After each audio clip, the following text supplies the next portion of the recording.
So see students,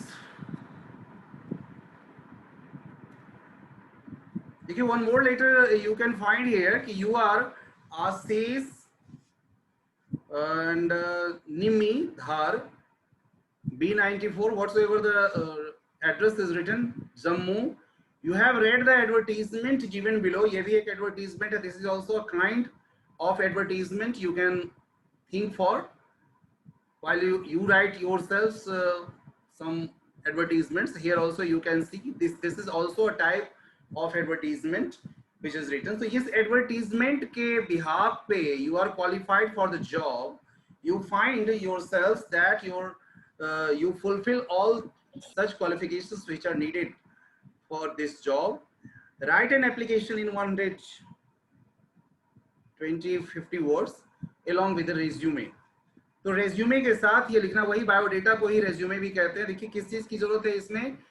India chemical industries Delhi requires accounts officer. Accounts officer की यहाँ पर जरूरत है. क्वालिफिकेशन मांग रहे हैं बीकॉम होना चाहिए, एक्सपीरियंस 4 इयर्स का एटलीस्ट होना चाहिए. Job requirement maintaining books of accounts, preparation of balance sheets, salary best in the industry, मतलब अच्छी सैलरी देंगे. अप्लाई टू, किसके पास अप्लाई करना है, अगर ये दिया रहे क्लियरली तो इसी ऑफिसर के पास अप्लाई किया जाता है. जैसे कि स्कूल के केस में आपने देखा था कि नहीं भी लिखा रहे तो स्कूल के लिए जो भी जॉब के लिए लेटर लिखा जाता है that is in the name of principal. तो वो प्रिंसिपल के नाम पर लिखा जाता है और प्रिंसिपल के लिए लिखा जाता है. प्रिंसिपल ही इस चीज को क्लियर करते हैं. तो इस चीज को देखिए यहाँ पे लिखा हुआ, ये देखिए पहले सबसे पहले सेल्फ एड्रेस, वैसे ही डेट, फिर उसके बाद receiver's address, the managing director India chemical industry this, ये ऐसे ही लिखेंगे आप. सब्जेक्ट यहाँ पे, subject is a must to write, that's why we should go for this application for the position of accounts officer. So यहाँ भी वैसे ही देखिए जैसे कल था वैसे ही शुरू किया था. With reference to your advertisement in the, this comes here a lot of see 9 आ जाती है, इसको चेंज करना पड़ेगा कुछ. हाँ सीधा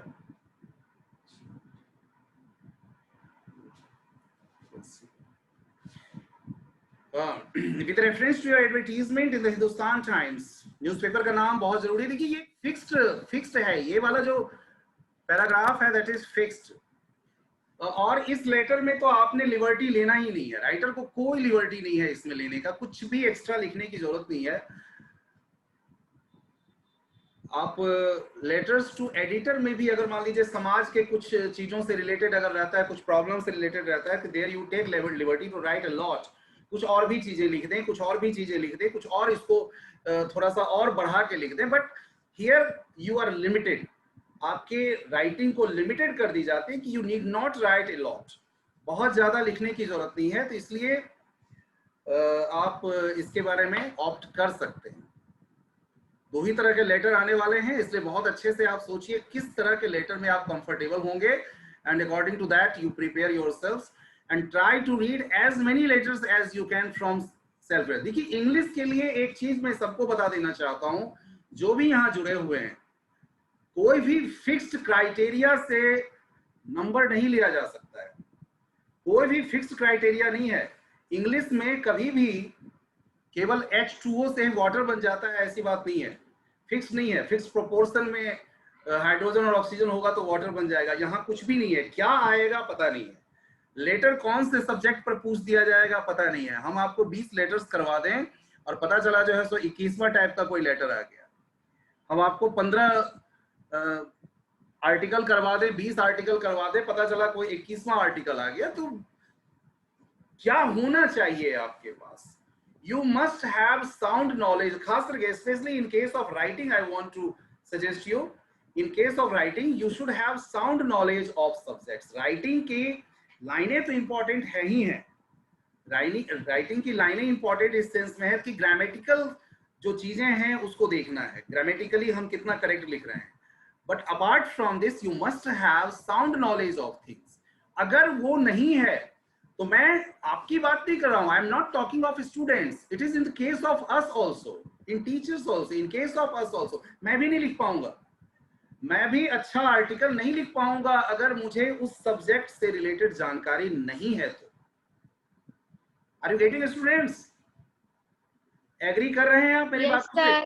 हाँ, बिल्कुल भी नहीं Yes, लिख sir. पाऊंगा, बिल्कुल नहीं लिख पाऊंगा। I am ready to convince you this thing कि बिल्कुल नहीं लिख पाऊंगा। अगर कोई ऐसा सब्जेक्ट पर आ गया लिखने के लिए आर्टिकल तो बहुत मुश्किल है, जिसके बारे में हमें सब्जेक्ट ही नहीं है, तो हमें भी वैसे ही मार्क्स फिर मिलेंगे। अगर हमारा भी कोई इवेल्युएट करेगा, हो सकता है हमारी थोड़ी सेंटेंस फॉर्मेशन थोड़ी सी अच्छी हो जाए आप में से, लेकिन मैं ये भी दावा नहीं कर सकता हूं, आप में भी बहुत क्षमता है, आप भी बहुत अच्छा लिख सकते हैं। तो इसके लिए आपको क्या है कि इंग्लिश में मतलब हर चीज के नॉलेज होना जरूरी है। अभी इंग्लिश सिर्फ जो है सो ग्रामर या 2-4 किताबों तक या 10 जो है स्टोरीज और पोएम तक सीमित नहीं रह गया है। In case of specially I want to talk to you about article writing, खास करके आर्टिकल राइटिंग की अगर हम बात करते हैं तो वहां पर तो बिल्कुल ही हम बंध जाते हैं।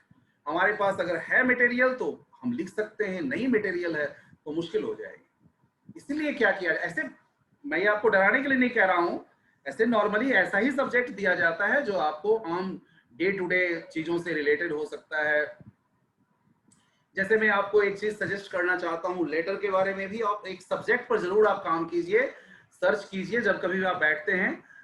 कभी हम भी आपके साथ शेयर करेंगे कि NEP 2020 जो आया है, new education policy, how many of you are aware of that? आप में से कितनों ने उसके बारे में कुछ पढ़ा है, कुछ जानने की कोशिश की है? Has anyone tried? Sir, they are removing board class of 10th. That is not the fact. यही चीज होता है। देखो होता क्या है कि कोई चीज आपने पढ़ा तब नहीं होगा, ये बाहर से जरूर या तो न्यूज में बोला होगा, है ना, न्यूज के हेडलाइंस बना दी होगी। Yes, sir. हाँ, अभी क्या कहा गया है, बोर्ड को इस चीज का आकलन करने के लिए कहा गया है कि आप देखिए क्या 10th के बोर्ड को अगर हटा दिया जाए तो उससे फर्क पड़ेगा। तो न्यूज वाले उसको क्या न्यूज हेडलाइंस बनाए कि 10th के बोर्ड को हटाया जा रहा है ना, रिमूव किया जा रहा है। But that is not the 100% fact कि गवर्नमेंट ने कहा है कि 10th के बोर्ड को हम हटा रहे हैं। तो ये चीज है, जरूर उसको आप भी पढ़िए जब कभी मौका मिले, क्योंकि आपके पास अब इंटरनेट आपके हाथ में अब आ चुका है। मतलब ये मेरा कहने का है कि हर सब्जेक्ट पर साउंड नॉलेज होगा तभी अच्छे मार्क्स ले सकते हैं, तभी हम अपने आप को एक्सप्लेन कर सकते हैं। And explaining is very important. यहाँ पर ये चीज बहुत ध्यान देने की है कि एक्सप्लेनेशन जो है सो बहुत इंपॉर्टेंट है। जितना सेंटेंस लिखने के लिए जरूरी है उतना ही जरूरी मटेरियल भी चाहिए हमारे पास। अगर मटेरियल हमारे पास नहीं होगा तो हम अच्छा मतलब कि हम कंटेंट अच्छा नहीं लिख पाएंगे। आप समझ रहे हैं बात को? अच्छे कंटेंट के लिए अच्छे मटेरियल्स चाहिए होंगे। अब चलिए हम थोड़ा सा आ जाते हैं लेटर पे। तो ये देखिए शुरुआत ही किया है वही विद रेफरेंस से, with reference to your advertisement in the newspaper का नाम आ गया, कितने डेट को, तो ये डेट को आया था, comma I hereby wish to apply for, ये सब के लिए, ये सब के लिए। ये जो पैराग्राफ है, अगर आप लेटर जॉब लेटर लिखना चाह रहे हैं तो this paragraph is most important. आप जरूर इसको याद कर लीजिए, कंठस्थ कर लीजिए, बिल्कुल टिप्स पे ले आइए, ठीक है। Apply for the position of accounts officer in your company, I wish to mention that. देखिए इसमें अब हम अपनी हाल चाल तो बताने नहीं लगेंगे। I wish to mention that I have an experience of more than 5 years। Short में हम ये चीजें लिखेंगे क्योंकि हमें ये चीज याद रखिए, बायोडेटा में भी देना पड़ेगा। कंप्लीट जब बायोडेटा लिखेंगे तो उसमें हम कहाँ कितने साल तक काम किए हैं, ये सारी चीजें हमें लिखनी होंगी। तो इस वजह से यहाँ हम उसको शॉर्ट में लिखें अगर लिखना है तो। 5 years and have successfully handled accounts, maintained books of accounts। जो जो चीजें वहां मांगा है ना, इसमें आप देखिए जो जो चीजें मांगा था ना, यहाँ पर देखिए क्या क्या है। ये जॉब दिखा ना, job requirements, maintaining books of accounts, preparation of balance sheets, तो उसी चीज को हम यहाँ पे कह रहे हैं कि हम ये सब चीज हमारा यहाँ वहाँ हमारा काम था, ये सब काम हमने वहां पर किया हुआ है। Means the candidate wants to show here, वो कैंडिडेट ये बताना चाह रहा है कि हम जो आपकी रिक्वायरमेंट है उस पूरी रिक्वायरमेंट को हम फुलफिल कर सकते हैं, हम जानते हैं इस चीज को अच्छी तरह से कैसे ये किया जाए। prepared balance sheets etc of the company where I'm presently working, जहां पर मैं अभी काम कर रहा हूँ। I'm fluent in, फिर अपने बारे में I'm fluent in English, देखिए इंग्लिश एक रिक्वायरमेंट हो गई है, तो wherever मोस्टली जॉब में इसकी जरूरत पड़ती है। I'm fluent in English as well as Hindi, Urdu, and जरूरी नहीं है इनको तमिल भी लिखा हुआ है, and have also been a part of the international welcoming committee of my present company which dealt with it। ये सब चीज लिखने के लिए आपको देखना पड़ेगा कि हम कैसे, उसके बहुत जरूरी नहीं है, आई एम टेलिंग यू, ये सब लाइन जो लिखा गया है वो बहुत जरूरी नहीं है लेटर के हिसाब से, बट अगर लग रहा है कि आप लिख सकते हैं, आप उसमें उसकी रिक्वायरमेंट बना दे सकते हैं लेटर की, तो देन इट्स ओके। लेकिन ध्यान रहे कि सेंटेंस फॉर्मेशन में गलती नहीं हो, क्योंकि ज्यादा लिखने के चक्कर में अगर गलती निकलने लग जाए तो फिर उसकी वो मुश्किल हो जाएगी। I have also traveled abroad with them to meet foreign delegates। चूंकि ये वाली लाइन इसमें जम सकती है क्योंकि ये कंपनी से रिलेटेड है, तो फॉरेन डेलीगेट्स का आना जाना अगर होता है तो आपको उसकी भी जानकारी है। ये आपके लिए प्लस पॉइंट बन सकता है। यहाँ पे यहाँ जो लिखा है attached please find A copy of my biodata, एक पर्टिकुलर लैंग्वेज है लिखने का, आप ऐसे भी लिख सकते हैं I am attaching a copy of my biodata, a photocopy of my testimonials।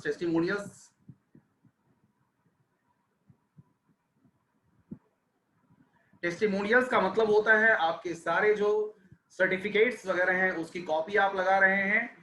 I want to mention here that I must give at least 1 month's notice। ये अपनी वो रिक्वायरमेंट बता रहा है कि अगर यहाँ जरूरत यह है कि 1 महीने की नोटिस हमें देनी होगी। If I wish to resign from my present position, अगर मैं अपने प्रेजेंट पोजिशन से यहाँ पे रिजाइन करता हूँ, ताकि वो सामने वाला जो है अगर जरूरत हो उसको, तो 1 महीने की नोटिस, 1 महीना वो इनके लिए वेट करे अगर इनको रखना चाहता है तो।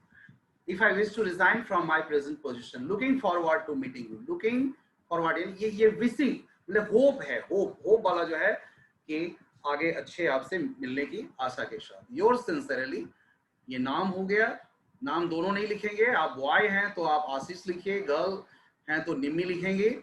और फिर क्या क्या आप अटैच कर रहे हैं, वो ये ENCL का मतलब होता है एनक्लोजर्स, क्या क्या चीज आप एनक्लोज कर रहे हैं, शॉर्ट में उसको ENCL लिख दिया जाता है, एनक्लोजर।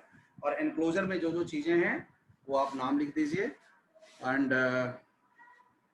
आप देख ही रहे हैं एनक्लोजर में क्या क्या चीज दिया है।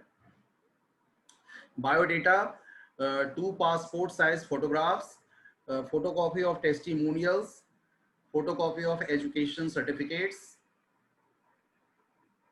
ये दोनों करीब करीब एक ही बात हो गए, टेस्टिमोनियल्स, एजुकेशन सर्टिफिकेट, कोई अलग अलग नहीं है, बोथ आर सेम। देखिए बायोडाटा लिखने के लिए कोई बहुत ज्यादा अलग से कोई चीज नहीं है, वही चीज है, बायोडेटा लिखा हुआ है, नेम हो गया, डेट ऑफ बर्थ हो गया, एड्रेस हो गया, टेलीफोन नंबर हो गया, मैरिटल स्टेटस कल मैंने जिसकी चर्चा की थी वो हो गया, एजुकेशन। ये 2 चीज बड़ा इंपॉर्टेंट, जॉब लेटर में ये 2 चीज सबसे ज्यादा मायने रखता है। ये 2 चीज, एजुकेशनल क्वालिफिकेशन, उसके अकॉर्डिंग जो जॉब है उसके अकॉर्डिंग एजुकेशनल क्वालिफिकेशन यहाँ लिखी जानी चाहिए। जैसे देखिए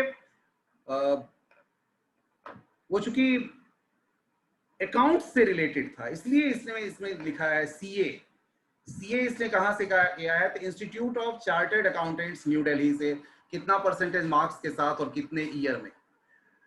सेकेंड जैसे बीकॉम, उससे नीचे आते जाएंगे, बीकॉम किया कहां से किया, तो college of financial studies central university of Jammu से किया है, 69% से 1996 में किया है। ऐसे ही 12th सीबीएसई से, CBSE class 12 senior secondary examination Saint Martin Academy Jammu 82% 93 में।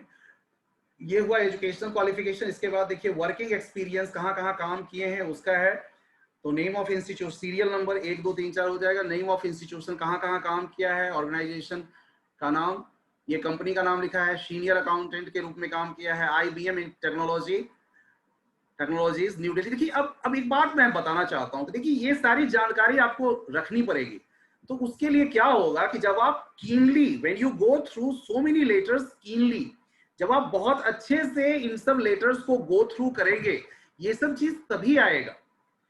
हम 4 लेटर 5 लेटर 10 लेटर करवा देंगे, लेकिन उसको गो थ्रू करना पड़ेगा। आपको एक एक पॉइंट को देखना पड़ेगा कि क्या हम लिखेंगे, क्योंकि कुछ भी हवा में लिखने से नंबर नहीं आएगा। देखिए ये सारी चीजें जरूरी है। कौन से, जैसे अगर ये देना है, वर्किंग एक्सपीरियंस देना है, तो अब ये बड़ी कंपनी में काम कर रहा है और छोटे जगह का हम देंगे तो बात नहीं बनेगी। इसलिए हमें भी कोई कंपनी ही सोचना पड़ेगा। तो ऐसे जैसे IBM टेक्नोलॉजी में उसने काम किया है सीनियर अकाउंटेंट के रूप में, इसी तरह से दूसरा है इंटर्नशिप जूनियर अकाउंटेंट के रूप में किया है दीवान एंड सन्स के साथ, जो जम्मू में किया है। कितने से कितने साल तक, 2006 से प्रेजेंट, अभी भी काम वहां कर रहा है इसलिए लिखा है प्रेजेंट। और ये 2000 से 2006 का काम किया है। रीजन फॉर लिविंग, क्यों छोड़ा, बड़ी कंपनी में लिखा है better prospect, this you can not, इस ये वाला जो पॉइंट है आप चाहें तो इसको स्किप कर सकते हैं। ये वाला पॉइंट रीजन फॉर लिविंग छोड़ दीजिए, ये इंटरव्यू में पूछा जाता है और इंटरव्यू में आप फिर अपने हिसाब से उसको देख लीजिएगा क्या बोलना है। सैलरी, सैलरी 2 तरह का लिखा जाता है, ड्राइंग और सैलरी ड्रोन, क्या चाहते हैं और क्या मिल रहा है, तो ये लिखा है।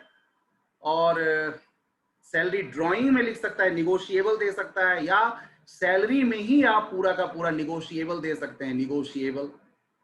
उसके बाद reference is very important. Reference अब हर बायोडाटा का हिस्सा बन जाता है, इसलिए रेफरेंस आप सोचिए, जैसे ये कंपनी से रिलेटेड है तो कोई ऐसे व्यक्ति का आप देंगे जो कि उस कंपनी से रिलेट करते हो, जो रेपुटेड पर्सन हो उस कंपनी में। जैसे देखिए पहला लिखा है मिस्टर SC दीवान, जो डायरेक्टर हैं IBM टेक्नोलॉजीज न्यू दिल्ली के। उसके बाद दूसरा लिखा है mister Deepak Dhar, the principal college of financial studies Jammu. इससे कल भी बताया था मैंने आपको कि ये आपको एक ऑथेंटिसिटी देता है। ये जब हम किसी के रेफरेंस को लिखते हैं तो दिस गिव्स ऑथेंटिसिटी, आपको बताता है कि आप एक जो व्यक्ति हैं, आप रेपुटेड हैं, आपको भी कुछ लोग जानते हैं।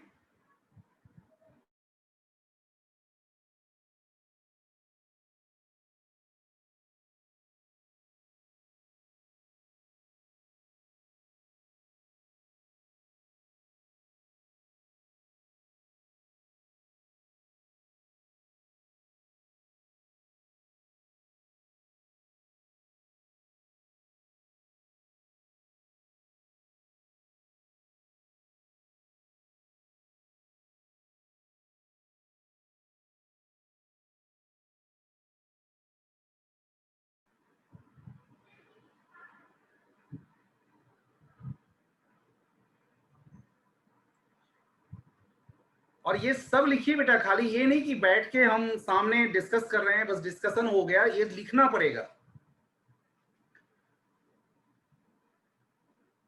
देखिए ये जो है सम स्कूल्स, ये थोड़ा ब्लर हो गया है। Some school Pune requires 2 sports coaches, 2 sports coach की जरूरत है, 1 male and 1 female, and should have a degree holder in physical education. Physical education में डिग्री होल्डर होनी चाहिए, as well as certified coach in athletes, athletes में वो certified coach हो। You have seen there advertisements, आपने देखा और उसी एडवर्टीजमेंट के फिर वहां यहाँ वही बात आ जाएगी। देखिए ये देखिए संजोग से हमारे प्लेस को रिपोर्ट कर रहा है, जगह का नाम नजफगढ़ न्यू दिल्ली, 21 अप्रैल ये डेट हो गया।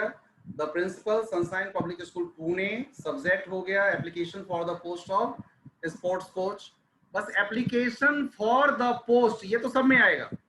एप्लीकेशन फॉर द पोस्ट के लिए तो सोचना ही नहीं है, ये सब में ही लिखना है सेम, केवल आगे जो है वो क्या चीज के लिए है बस वो लिखना है। for the post of PGT teacher, TGT teacher, accountant, sports coach, whatsoever is a sir. वैसे देखिए शुरुआत किया है with reference to your advertisement in the Times of India dated 18 April इतना इतना इतना. I wish to apply for the post of a sports coach. I'm a degree holder in physical education as well as an SAI certificate coach of athletes. जो वहां requirement थी उसके according अपने आप को यहाँ वो प्रेजेंट किया है. अब देखिए I have been training students in physical education.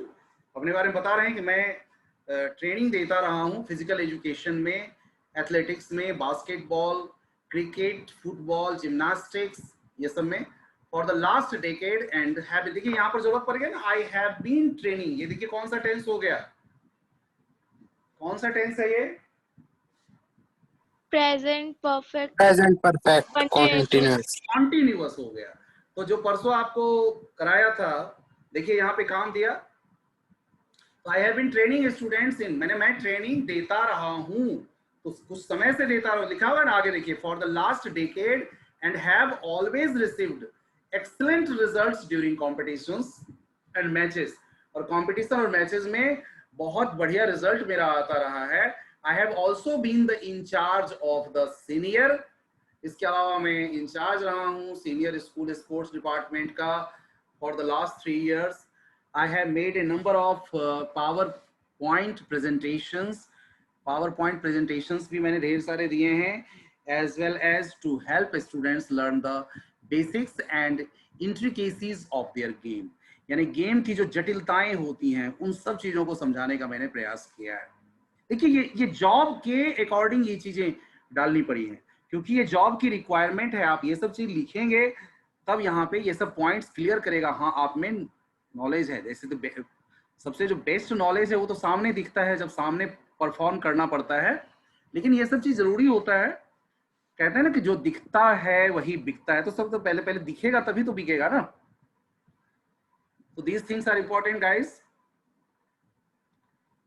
I also wish to inform you that I have to give a month. यहाँ भी वही बात आ गया कि 1 मंथ की नोटिस देनी पड़ेगी in case I decide to resign from my present position. अगर मैं present position से resign करता हूँ तो.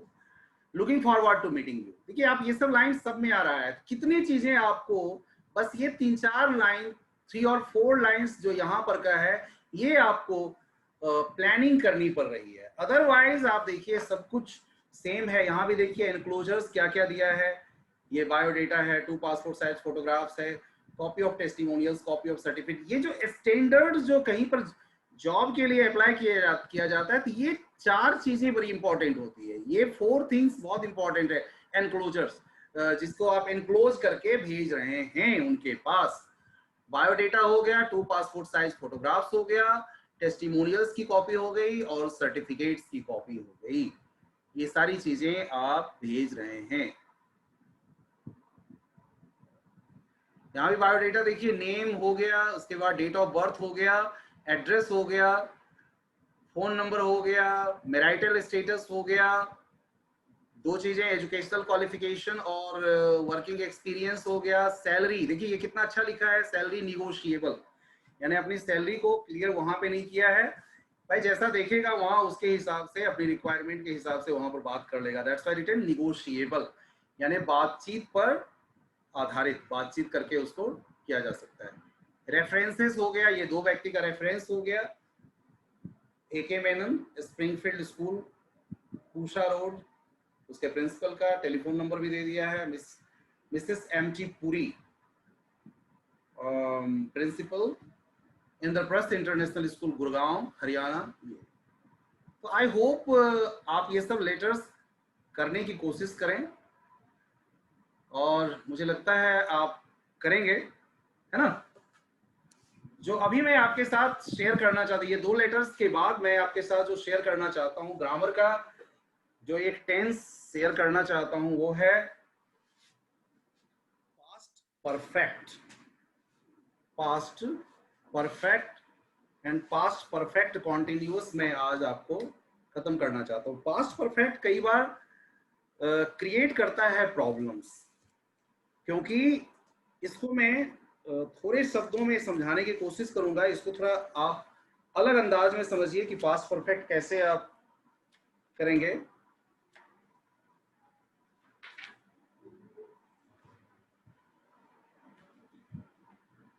देखिए, एक आपको मैं पहले भी टीएस बताया था, टीएस आपको समझ में आ गया था, time of speaking. Suppose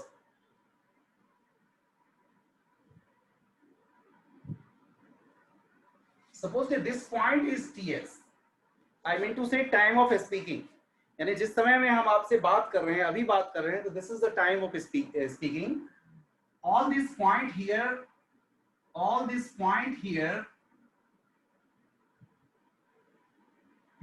past, and whatever is coming, that is future. I am not going to talk about future, I'm just talking about this, and I am giving 2 points here, 2 points. This point number 1 and 2. Now consider this. अब आप सोचिए, अब मैं आपको एक simple सी बात, अभी आप 12th में हैं, एक ये समय है और एक ये समय है।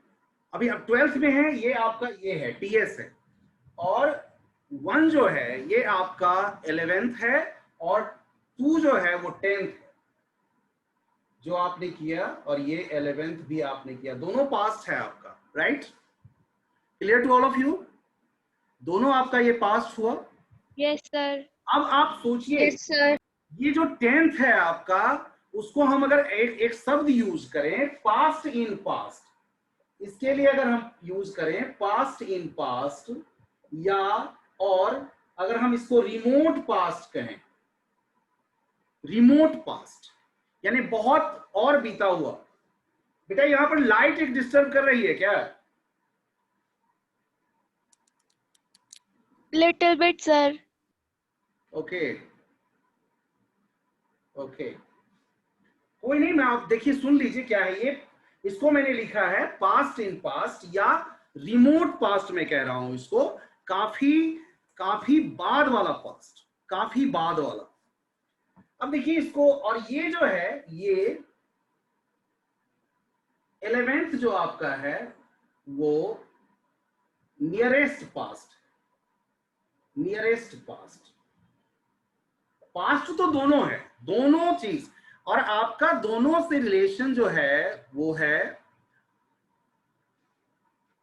तो जब आप यूज करेंगे, यही यहां पे है पास्ट परफेक्ट में क्या है, ये वाला जो हिस्सा होता है ये पास्ट परफेक्ट होता है, पास्ट परफेक्ट, और ये जो है वो सिंपल पास्ट में लिखा जाता है। अगर हमें ऐसे किसी भी चीज का वर्णन करना पड़े एक सेंटेंस में दोनों काम का, उस स्थिति में हम क्या करते हैं, ये पॉइंट आप याद रखिए। अगर रिमोट पास्ट है तो उसको पास्ट परफेक्ट में ले लीजिए, और अगर नियरेस्ट पास्ट है, नजदीक वाला पास्ट है, तो उसको सिंपल पास्ट में लीजिए। मैं सेंटेंस में एक लिख रहा हूं,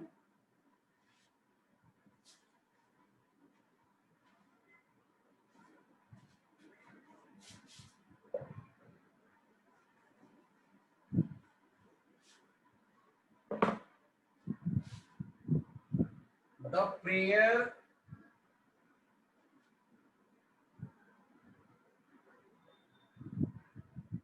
before we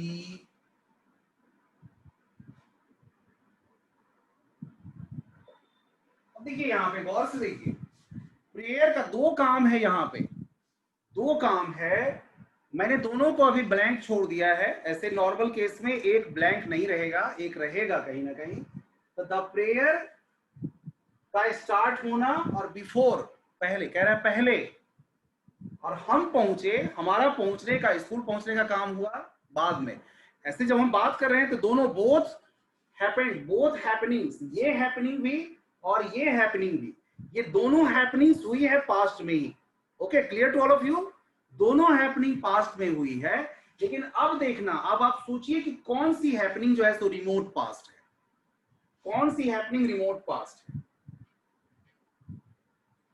ये प्रेयर स्टार्ट होना जो है वो रिमोट पास्ट है, remote past, RP, I am writing this for RP, remote past, and this is nearest past, NP I am writing. तो it's clear now. क्या आप एग्री कर रहे हैं? Are you agree with me? Guys आप agree कर रहे हैं मेरे से? सीधे नहीं, सोच के देखिए, दोनों काम, आपके प्रेयर स्टार्ट होने का काम भी और आपके स्कूल पहुंचने का काम हुआ, दोनों पास्ट में है। लेकिन आप देखिए, आपके स्कूल पहुंचने से पहले प्रेयर शुरू हो चुका है, प्रेयर पहले शुरू हो चुका, आप बाद में पहुंचे। तो ऑब्वियसली प्रेयर शुरू होना रिमोट पास्ट हुआ, जबकि आपके स्कूल पहुंचने का काम जो है सो नियरेस्ट पास्ट है। अगर आप ये पॉइंट समझ लेते हैं, जो पॉइंट से मैंने समझाया था, past perfect will be 100% correct for you. दूसरा कोई वो नहीं है, कितना आप रूल्स पढ़ लीजिए, रूल्स याद नहीं रहता है, पास्ट परफेक्ट में गलतियां होती रहती हैं, इसलिए मैंने ये पॉइंट बताया है। You will not find in any grammar book this thing. तो the prayer had started, the prayer had started before we, अब इसको हम ले लेते हैं, नियरेस्ट पास्ट है इसलिए इसको हम सिंपल पास्ट में लेंगे, रीच्ड। रिमोट पास्ट जो है वो पास्ट परफेक्ट बनाएगा, जबकि नियरेस्ट पास्ट बनाएगा, नियरेस्ट पास्ट बनाएगा past simple past, simple past. अब देखिए, हम जो आपके पास आज, हेलो नमस्ते, हाँ किस क्लास से? अच्छा,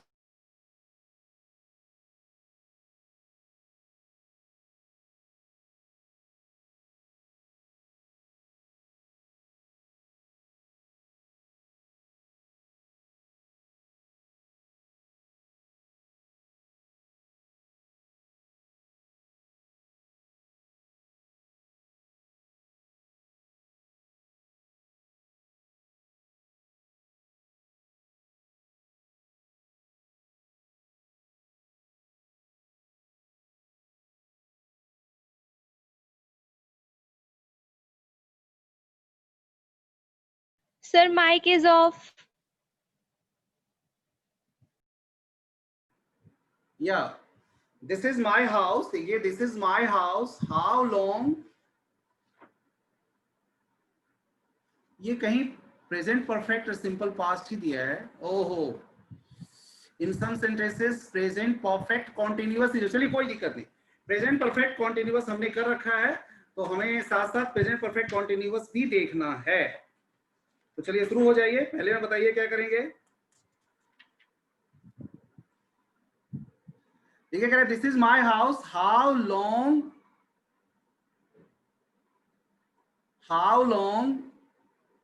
You live here. How long Lived here.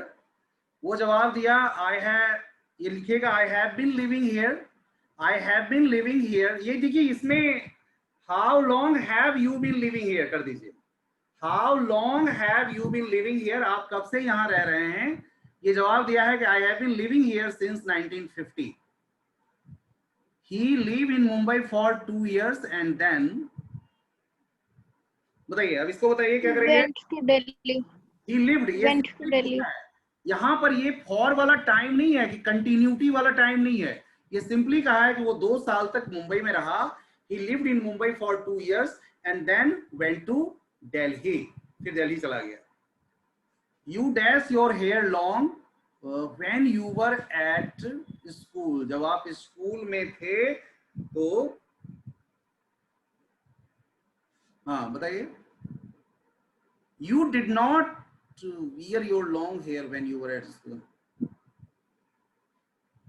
यहाँ पर देखिए नॉट तो नहीं दिया है, but still we have to think, या क्वेश्चन, यस क्वेश्चन, क्वेश्चन बनाना है। Did you wear your long hair, did you wear your long hair, long, did you wear your hair long when you were at school, क्या लंबे लंबे बाल थे जब आप स्कूल में थे। कहते yes my mother insisted on it, yes my mother insisted on it, but when I left school I cut my hair and wore it short ever since. तब से मैंने इसको छोटे कर दिए. शेक्सपियर राइट से बनाना है, देखिए बनाइए, राइट से बनाइए. Wrote. है, रोट लगा दीजिए बिल्कुल. ये कंप्लीट पास्ट की बात है, इसलिए Shakespeare wrote a lot of plays. My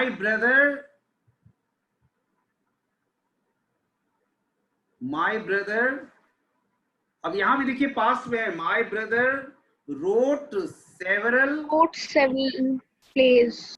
एक मिनट, इसका प्रभाव अभी भी है बेटा, इसलिए इसको आप बनाइए प्रेजेंट परफेक्ट में. My brother has written several plays. He had just finished his second tragedy. अभी अभी उसने, क्योंकि ये जब हम उसके बारे में बात कर रहे हैं, एक तो यहाँ भी है और दूसरा अभी वो लिखा है. Just finished. That's why we should consider present perfect here. Okay. अगला देखिए,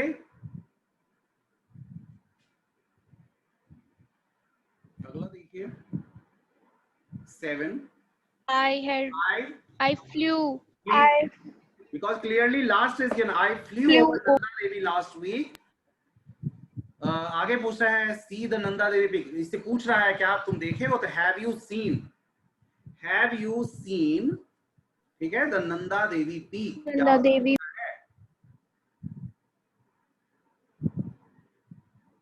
आगे देखिए, I not see him for 3 years. I wonder where. I have not seen him. I have not seen. I have not seen him for 3 years.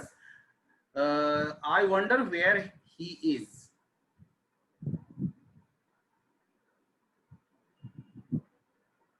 देखिए 9 को consider कीजिए. He hasn't smoked for 2 weeks.